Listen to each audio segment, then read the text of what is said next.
गुरुर्ब्रह्मा गुरुर्विष्णु गुरुर्देवो महेश्वरा गुरुर्साक्षात् परब्रह्म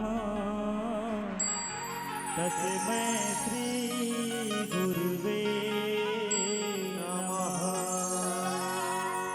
या देवी सर्वभूतेषु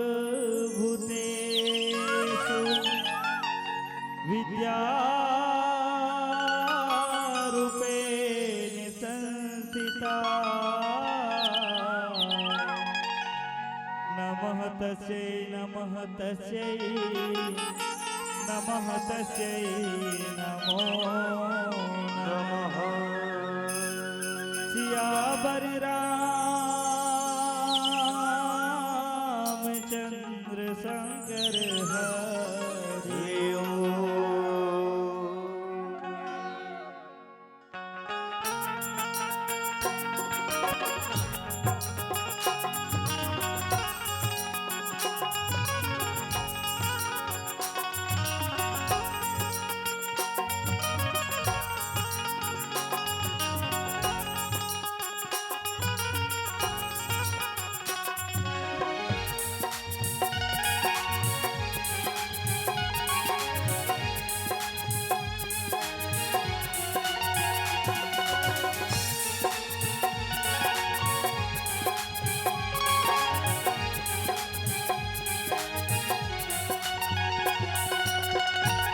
के बजैया सातो सुर के देवैया हंस में सवार होके आजा मोर मैया।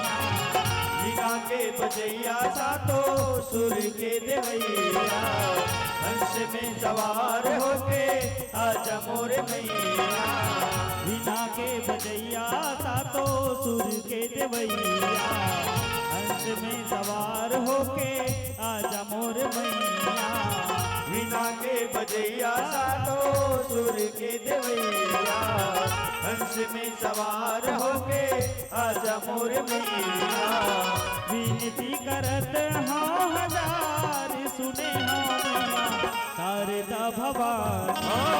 वीणा के बजैया सातो सुर के देवैया हंस में सवार होके आजा मोर मैया।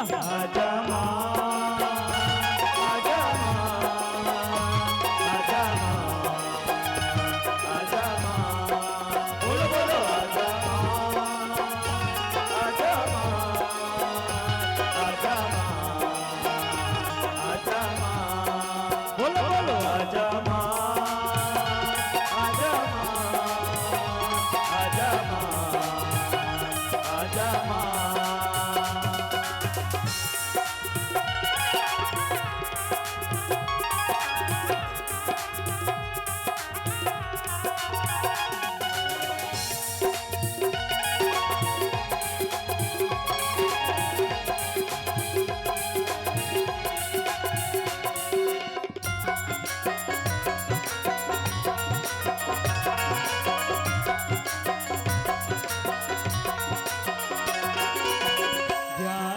जोत मैया मैं हंस जलैया सती संग सत्य रसता बतैया।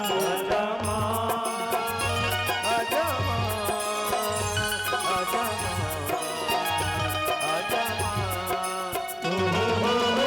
कंठी में जे खरताई समाथस माता सूर्य उतार के बनी जथ ज्ञानी अड़हा हवन जात ज्ञानी सुने हामिया शारदा भवानी। वीणा के बजैया सातो सुर के देवैया हंस में सवार होके आजा मोर मैया। आजा माँ आजा माँ आजा माँ आजा माँ।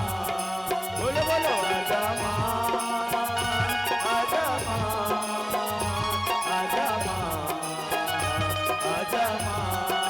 बोलो बोलो